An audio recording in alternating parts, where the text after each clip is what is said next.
Oke, Bismillahirrahmanirrahim. Assalamualaikum warahmatullahi wabarakatuh. Assalamualaikum warahmatullahi wabarakatuh. Alhamdulillahirabbil alamin, wallazi anzala sakinata fi qulubil mu'minin liyazdadu imanan ma'a imanihim. Wassalatu wassalamu ala Rasulillah wa ala alihi wa sahbihi wa wala la haula wala quwwata illa billah. Asyhadu an la ilaha illallah wa asyhadu anna Muhammadan abduhu wa rasuluhu allazi la nabiyya ba'dah. Qala Allah ta'ala fil Qur'anil Karim, a'udzu billahi minasyaitonir rajim. Bismillahirrahmanirrahim. Alam nashrah laka sadrak wa wada'na anka wizrak allazi anqadha zahrak wa rafa'na laka zikrak. Fa inna ma'al usri yusra, inna ma'al usri yusra, fa iza faragta fansab wa ila rabbika farghab. Barakallahu azim. Baik, jadi waktu beberapa hari yang lalu Kang Guna minta saya ngisi untuk acara Kismis. Sebenarnya saya sih berharap Kang Guna yang ngisi. Ya kan the real Ustadz. Dan ya saya jadi moderator baiknya sih, cuma ya baiklah. Dan kemarin baru kepikiran nyampein materi apa ya. Ya sudahlah, kita bahas fisika. Gitu ya. Kita akan bahas fisika. Nggak tahu nih, ini judulnya clickbait atau apa, nanti kita lihat aja.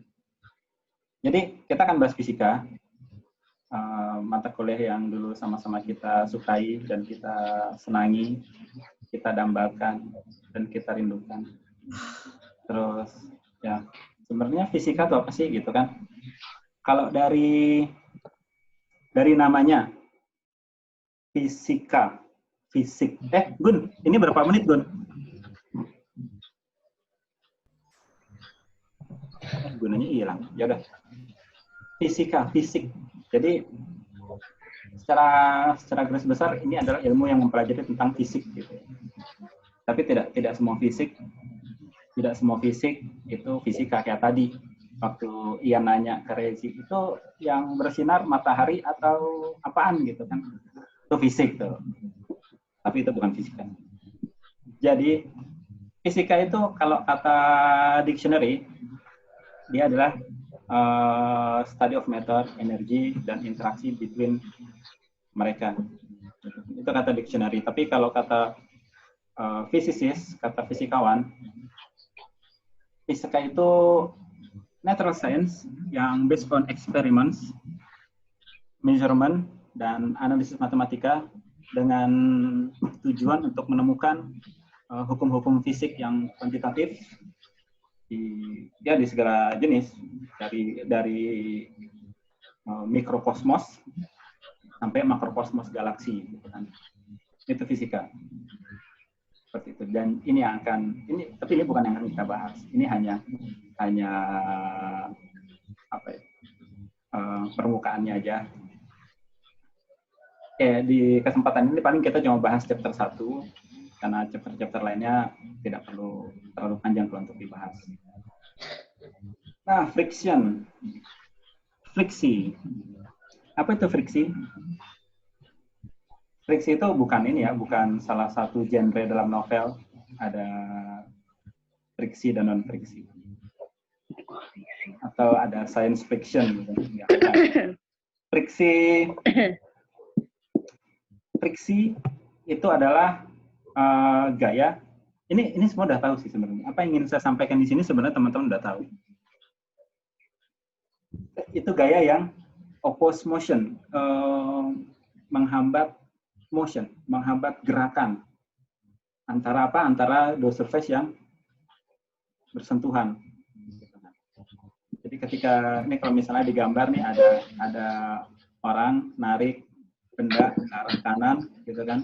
Nah, friksi bergerak untuk mendorong benda itu ke arah kiri. Pokoknya dia oppose every motion. Itu friksi.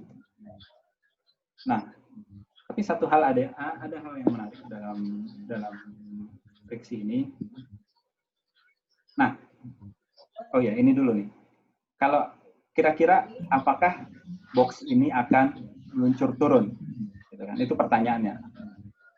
Kapan box ini akan meluncur turun dan kapan box ini tidak akan meluncur turun? Gitu kan? kapan dia akan berhenti dan kapan dia akan turun. Depends on, akan tergantung apakah mg sin theta-nya itu lebih besar atau tidak lebih besar dibanding UKN, friction force. Gitu. Nah, gaya friksi, gaya gesek itu akan menahan si benda itu dari sliding down, dari meluncur ke bawah. Tapi pertanyaannya adalah apakah dia cukup besar untuk menahan benda itu dari meluncur ke bawah atau tidak. Itu akan tergantung pada besarnya koefisien friksi. Mu K dan Mu apa lagi coba selain Mu K? Mu K apa sih, ada yang ingat? Ini serasa baru belajar fisika. Mu K itu koefisien gesek kinetis. Dan ada satu lagi koefisien gesek yang disebut sebagai koefisien gesek statis. Dan ada yang menarik dari dua perbandingan ini, yaitu koefisien gesek statis itu tidak pernah lebih kecil dari koefisien gesek kinetis.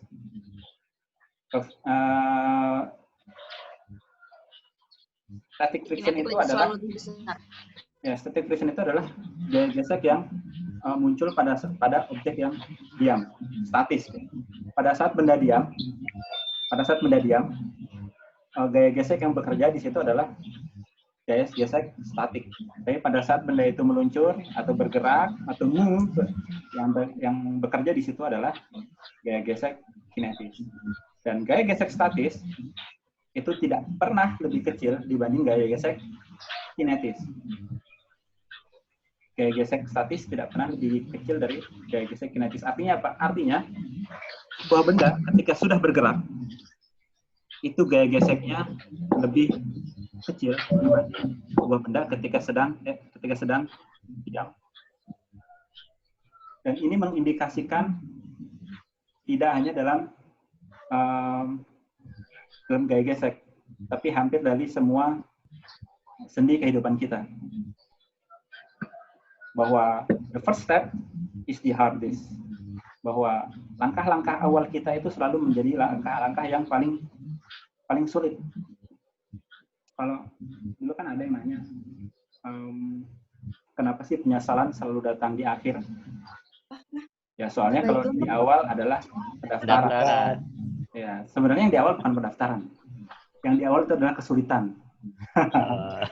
Mantap. Tapi the first step is the hardest.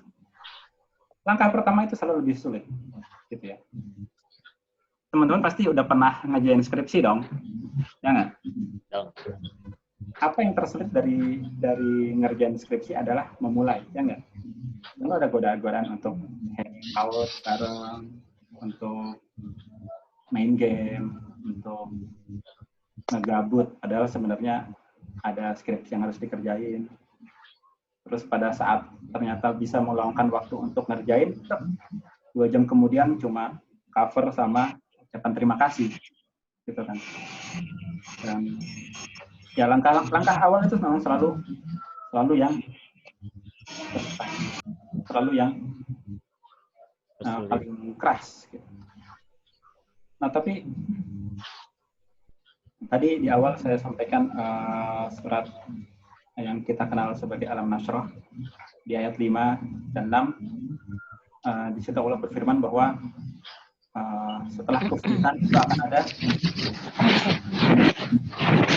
Nah, itu diulang, itu direpetisi gitu ya. Itu diulang di surat itu diulang, di-repeat 2 kali disampaikan, 2 kali difirmankan oleh Allah yang menunjukkan bahwa memang setelah kesulitan itu akan ada kemudahan, tapi selalu ada kesulitan dulu. Dan nah, ini sejalan dengan tadi kita bahas tentang koefisien gesek statis, koefisien gesek kinetis, bahwa benda yang diam dan benda yang bergerak itu berbeda tekanannya, berbeda gaya resistance-nya, berbeda gaya geseknya, berbeda gaya yang mengopos gerakan dia.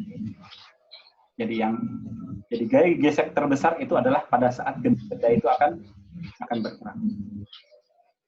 Dan itu termasuk pada kita. Hal-hal yang terberat dalam apa yang kita lakukan tidak hanya dalam urusan studi, tapi misalnya juga dalam urusan bisnis. Teman-teman juga banyak yang berbisnis di sini kan. Ada yang di bidang kuliner, ada yang di bidang pendidikan. Hal-hal yang terspeknya adalah bisnis bukan. Bisnis macomblang. Dalam hal asmara juga mungkin hal-hal per step itu adalah hal yang berat. Termasuk dalam bidang parenting. Ketika kita ingin memulai sebuah kebiasaan baru dengan anak-anak, ketika kita ingin membuat sebuah komitmen yang baru dengan keluarga, hal yang tersulit adalah ketika memulai dan menjaganya. Jadi langkah yang paling penting dalam semua hal yang perlu kita lakukan adalah langkah-langkah pertama, karena itu yang terberat. Karena itu yang terberat. Nah, ini contoh bagaimana sebuah motor DC, kalau dalam motor listrik, dalam keadaan dia stabil, arus yang dia butuhkan itu mungkin hanya sekitar setengah ampere. Tapi untuk mulai bergerak sampai dia bergerak stabil, dia butuh energi lebih. Hingga grafiknya seperti ini. Ini berlaku tidak hanya pada motor listrik, tapi hampir pada semua alat-alat elektronika atau alat-alat elektronik yang ada di rumah. Itulah sebabnya kadang-kadang pas kita nyalain jet pump gitu, tiba-tiba lampu ngejepret gitu. Pas kita hitung, sebenarnya kan pas dihitung wattnya cukup gitu kan. Pas dihitung wattnya ini harusnya tidak melebihi nih. Tapi kenapa pas dinyalain ngejepret? Itu karena pada saat startingnya, hampir semua alat-alat listrik itu membutuhkan sebuah starting yang besar, membutuhkan arus yang besar. Seperti itu. Ini contohnya motor. Motor itu kalau misalnya di rumah kita, aplikasinya ada pada pompa air, jet pump. Dan tidak hanya motor, tapi juga misalnya di kulkas, di televisi. Pada saat kita melakukan starting, pada saat kita memencet tombol power, itu lonjakan arusnya untuk alat-alat listrik itu bergerak dengan sampai kondisi stabil itu sangat tinggi. Dan itu adalah hal yang lumrah terjadi, karena memang kalau kita lihat dari apa yang kita pelajari dari friction force, bahwa langkah pertama itu memang yang terberat, gitu kan. Semua ngumpul pada langkah-langkah pertama, kegelisahan, kekhawatiran, tekanan, terus kemudian kepercayaan diri yang rendah, dan ketakutan pada masalah-masalah yang akan datang dan kegagalan. Padahal siapa sih yang tidak menemukan masalah, dan siapa sih yang tidak menemukan kegagalan? Padahal masalah-masalah yang kita terima, masalah-masalah yang kita dapatkan itu juga selalu diberikan dalam kadar yang bisa kita tangani. Di Quran surat Al-Baqarah ayat terakhir kan, la yukallifullahu nafsan illa wus'aha, bahwa Allah tidak tidak membebani kita semua dengan beban-beban yang tidak bisa kita bear, tidak bisa kita tangani, tidak bisa kita handle. Dan itu masalah, dan failure itu, kegagalan itu adalah sesuatu hal yang semua orang, siapa sih yang tidak pernah gagal? Ini adalah infografis tentang apa yang terjadi di balik sebuah game yang di-download dalam jumlah yang sangat banyak dari tahun 2003. Kita lihat ya di sini ada 3 orang yang memulai sebuah perusahaan. Mereka membuat 51 games dan 6 tahun kemudian mereka hampir bangkrut. Terus akhirnya mereka bertekad untuk tidak berhenti, tidak stop. Mereka mau bikin 1 game lagi dan mereka men-sketch 10 ide dan pandai mereka men-sketch gambar burung merah yang sama-sama kita kenal sebagai burung pemarah, Angry Birds. Ya, jadi kalau kita lihat di sini di pojok kiri bawah dikatakan bahwa there is no failure except in no longer try. Jadi ya, di setiap kisah-kisah yang beneran itu selalu ada kisah-kisah muram di belakangnya. Dan, nah ini adalah contoh-contoh famous failures yang kita semua pastinya mengenal. Ada Michael Jordan. Coba dilihat di sini, Michael Jordan dianggap lack of skill. Padahal kalau kita semua tahu zamannya kita SMA itu lagi zamannya Michael Jordan dengan nomor punggung 23 gitu kan. Dengan Air Jordan-nya, dan sampai sekarang sepertinya Michael Jordan masih ditasbihkan sebagai pebasket terbaik, the GOAT, greatest of all times, yang terbaik sampai sepanjang masa. Dia aja dianggap lack of skill gitu. Dia pernah mengalami kegagalan itu. Terus jangan lupakan juga misalnya Lionel Messi, dia ditolak di beberapa klub-klub sepak bola gara-gara apa? Gara-gara dianggap dia tidak akan punya kesempatan untuk bertumbuh. Atau kalau teman-teman mengenal Khalid bin Walid, seorang panglima perang yang Rasulullah juluki sebagai Saifullah Maslul, pedang Allah yang selalu terhunus. Kalau teman-teman tahu semua bahwa Khalid bin Walid tidak pernah kalah. Tapi gelar Saifullah Maslul itu Rasulullah berikan justru setelah beliau atau Khalid bin Walid itu dibu oleh masyarakat Madinah kala itu. Dibu itu disoraki gitu kan. Disoraki seperti kalau Lionel Messi datang ke Santiago Bernabeu atau kalau dulu Cristiano Ronaldo datang ke Camp Nou gitu kan. Biasanya disoraki, dibully gitu kan. Nah, waktu itu Khalid bin Walid mengalami hal itu setelah kejadian di perang Mu'tah. Ya, di perang Mu'tah. Ya, jadi di perang Mu'tah itu 3 panglima perang yang sudah Rasulullah SAW tetapkan, mulai dari Ja'far bin Abi Thalib, Abdullah bin Rawahah, dan satu lagi siapa ya? Ada yang ingat nggak? Nah, itu semuanya gugur dan akhirnya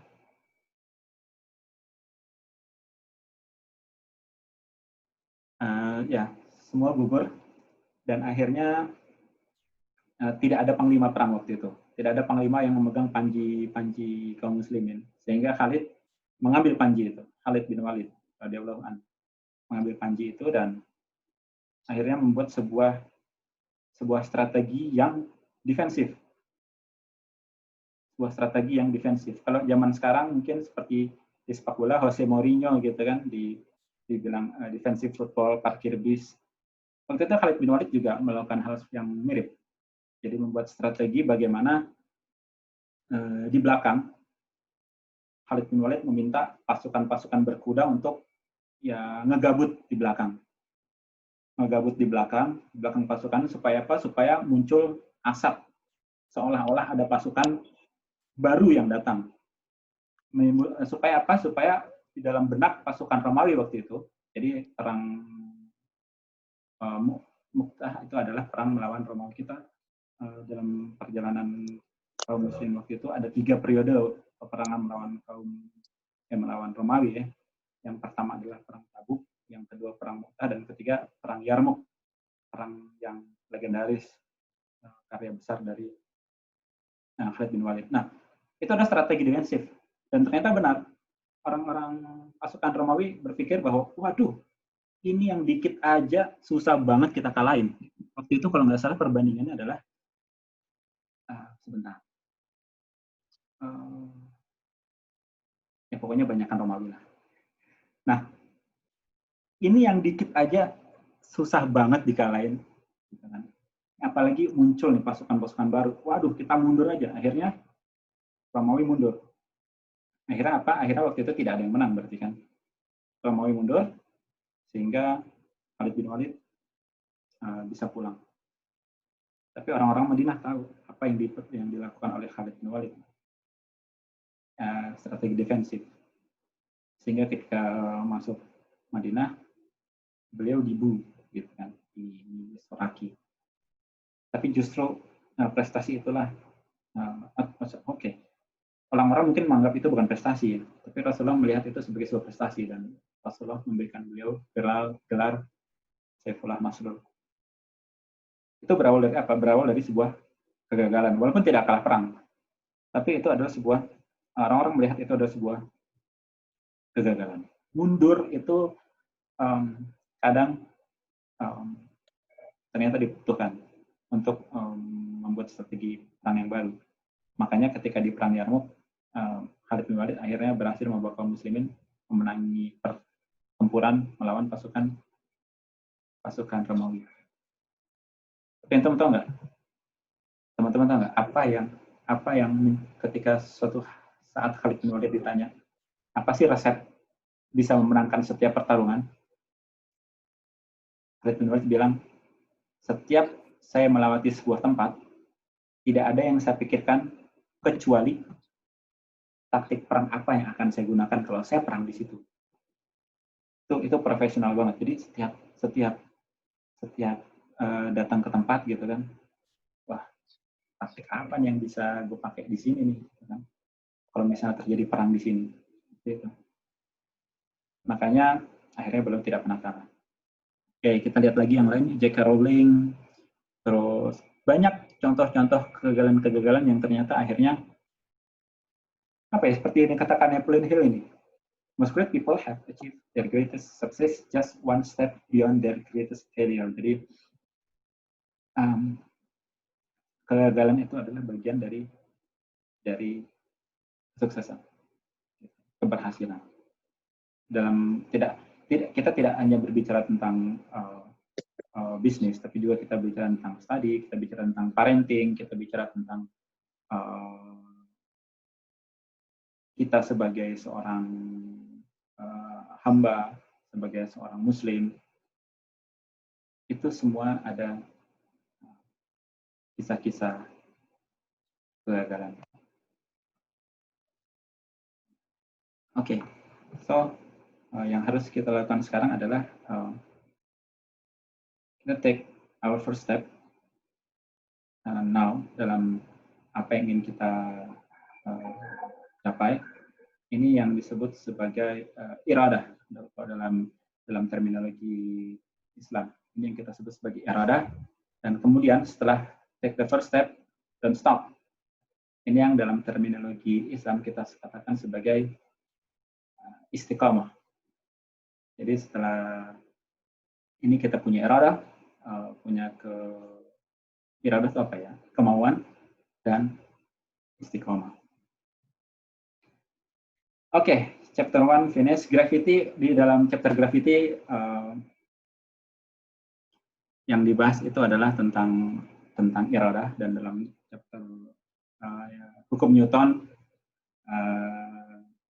inersia itu adalah apa ya namanya, konsistensi, istiqomahan yang perlu, yang harus kita miliki semangatnya. Jadi seperti itu. Jadi teman-teman jangan ragu untuk memulai apapun selama kita berpikir bahwa itu adalah sebuah kebaikan. bagaimana kita bisa memiliki iradah itu adalah bagaimana, yang penting adalah bagaimana sebesar apa kemauan kita, gitu kan, iradah kita. Kemudian bagaimana supaya kita tidak berhenti, itu adalah istiqomah. Tapi sepertinya ini sudah jam 6, jadi kita tidak akan bahas terlalu panjang lebar. Al-haqqu min rabbik fala takunanna minal mumtarin. Seperti yang tadi saya sampaikan bahwa materi yang kita diskusikan ini teman-teman juga semuanya sudah tahu. Hanya saja ini sebuah refleksi ulang, mengingatkan kembali, sama-sama mengingatkan, saya juga mengingatkan diri saya sendiri dan lain sebagainya. Al-haqqu min rabbik fala takunanna minal mumtarin. Assalamualaikum warahmatullahi wabarakatuh. Waalaikumsalam warahmatullahi wabarakatuh. Ada pertanyaan, Prof? Boleh? Boleh. Itu ada yang curhat, Prof, di teks. Yang mana curhat itu? Assalamualaikum semua. Assalamualaikum semua. Waalaikumsalam. Kalau failure in love gimana, Prof? Failure in love. Jack. Ya. Nanya sih sebenarnya nanggepin aja ya. Jadi di sekolah gue ini kan emang Kang Guna tahu ya, kita belajar Seven Habit. Dari Seven. Nah, pernah dengar nggak? Seven Habit pernah lah. Zaman SMA itu. Jadi dari Seven Habit itu kan memang ada 7 kebiasaan, itu salah satunya adalah habit kedua ya, begin with the end in mind. Itu adalah bagaimana kita membuat visi ya jadi kenyataan gitu. Dan ternyata memang itu yang paling sulit untuk dimulai ya. Yeah. Bagaimana pertama kita harus membayangkan dulu nanti kita tuh mau meninggalkan legasi seperti apa gitu. Yeah. Dan itu dimulai dari anak-anak, kita harus mengajarkan ke anak bagaimana kita membuat misi pribadi yang kemudian nanti harus membuat langkah-langkahnya untuk mewujudkan misi itu. Gitu. Tapi ya sama yang tadi ya, dan itu berat banget langkahnya karena harus dimulai dari gurunya itu sendiri. R banget. Gurunya, ya. Gurunya nyontohin ya kan. Pokoknya jus 29. Aja sih nambahin. Iya, benar. Makasih. Langkah pertama itu sulit. Kalau failure in love kayaknya bisa kontak Kang Erlan. Nah, setuju. Beliau punya stok banyak. Iya. Failure in love. Harusnya private meeting itu mah. Hah? Private meeting. Tuh. Yang penting tahu nomor WA. Nomor WA-nya Kang Erlan. Itu udah solusi. Tadi chat apa? Gun. Ya. Gue nambahin ya? Nggak nambahin sih. Iya. Jeko, tadi gue nggak ngerti sih lu ngomong Newton whatever itu ya. Terus tapi gue menikmati aja. Terus terinspirasi sekali karena tahun ini gue dikasih tugas baru gitu di sekolah. Jadi it's my first position, it's gonna be my first position tahun ajaran baru. Kemudian gue gampang gitu kan ya, bisa nggak ya gue kayak gitu, challenge-nya berat. Tapi terus itu tadi lo ngomong take the first step, kemudian don't stop gitu, gue jadi terinspirasi aja gitu. Jadi sambil cuci piring tadi gue terinspirasi. Tapi nggak ada yang pecah kan? Alhamdulillah sih, ngalamin semua, jadi nggak ada yang pecah. Dap, yo. Kalau kata kemarin atasan gue, hidup itu memang penuh tantangan ya. Karena kalau misalkan kita nggak pernah menghadapi tantangan, maka apanya manusia turun tuh? Namanya? Apa coba? Manusia jadi menurun gitu. Iya, makanya buat dalam masa ragu-ragu nih gue, tapi thanks to Jeko tadi udah ngasih sedikit lah ya gitu. Jadi gue sih agak terinspirasi gitu. Tapi ini menarik nih chatnya Dr. Apin nih. Saya ingat banget dulu dokter Apin itu pengen masuk elektro, pengen kerja di NASA, dan merasa bahwa masuk ke dokteran itu adalah sebuah bagi dokter Apin sebuah kegagalan, bagi kita mungkin itu sebuah prestasi besar gitu ya. Tapi kita semua akhirnya sekarang tahu lah bahwa siapa sih dokter Apin gitu. Alhamdulillah.